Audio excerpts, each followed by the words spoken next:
Hi, sir. Good day. So my topic for today is all about normal probability distributions.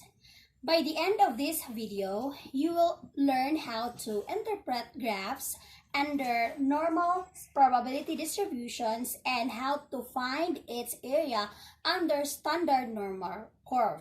So the properties of normal probability distributions are the following.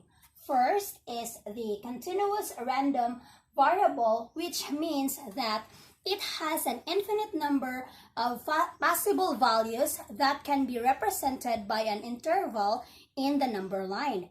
And second is the continuous probability distribution, which means that the probability distributions of a random variable.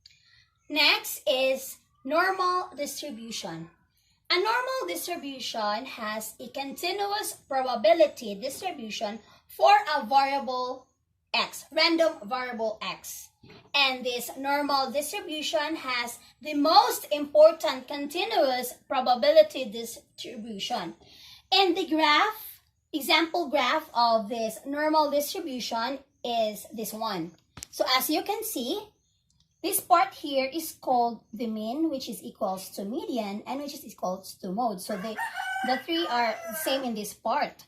Next is this part is called symmetrical sides. It means that this one is equal to this one. And the last part is called asymptotic tail, this curve that never touches the x-axis. And it indicates that any possible values, it can take any possible values even though its probability is very less. The normal curve is a bell shape, as you can see.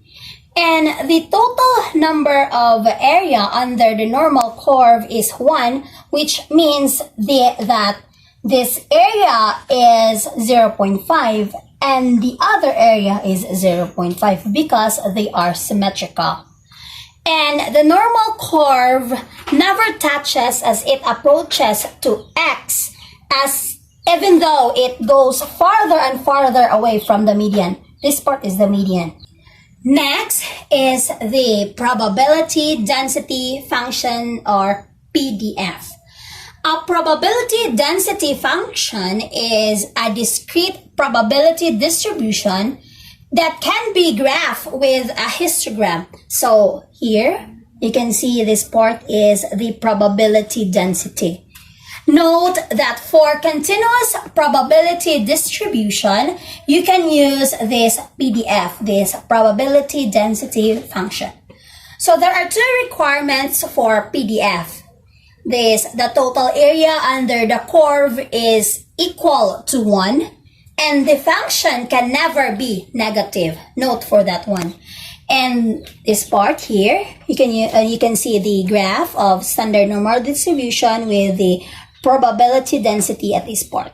The last topic is all about standard normal distribution.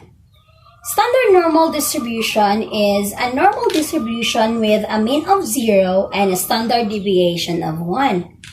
Any x value can be transformed into z-score with the formula z equals x minus mu, which is the mean, over standard deviation. The cumulative area of the negative z-score is equivalent to negative 3.49, and for the positive z-score is positive 3.49.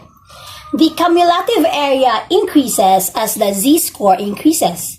And the cumulative area for z equals 0 equals 0.5, which means that the area of this one is 1. So the cumulative area for 0 is 0.5 here and 0.5 there.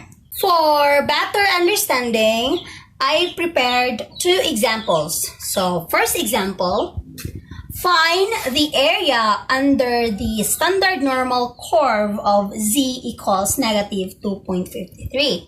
So you can now search for the standard normal table. I did put here the standard normal table for the reason that the numbers are so little and it cannot be seen in the video. So as I research, the value for z negative 2.53 using the table is 0.0057. So here, assuming that this is the negative 53 here, so we need to get the area here. So the answer is 0.000057. So this is the area of the z equals negative 2.53. So now let's go to the second example. Find the area under the standard normal curve of z equals positive 2.53. The last one is negative. Now we will try to locate the area of positive 2.53. So the 2.53 is here. So this shaded part, see, this is the shaded part.